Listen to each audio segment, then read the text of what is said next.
Le problème anglophone devenu crucial pour l'État du Cameroun remonte à la période coloniale lorsque les anglophones ont rejoint les francophones pour créer une fédération à deux États en 1961. 12 ans après l'indépendance et 11 ans après la réunification. Est-ce qu'il y avait des raisons pour que cet État unitaire arrive? On a fouillé pour comprendre.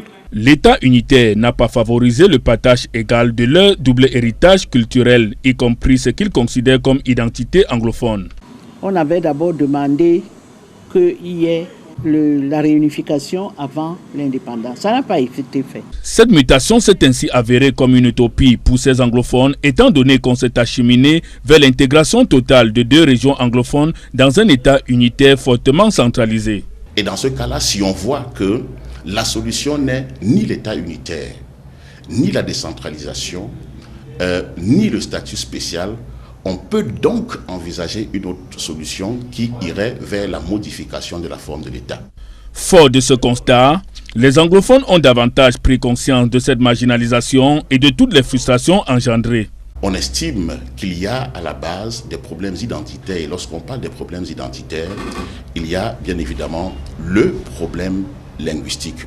C'est ainsi que les mouvements de protestation naîtront du côté anglophone, allant jusqu'à la réclamation d'un retour à l'État fédéral. Le fameux référendum est fait dans des conditions catastrophiques, où parfois il n'y avait pas de bulletin du non.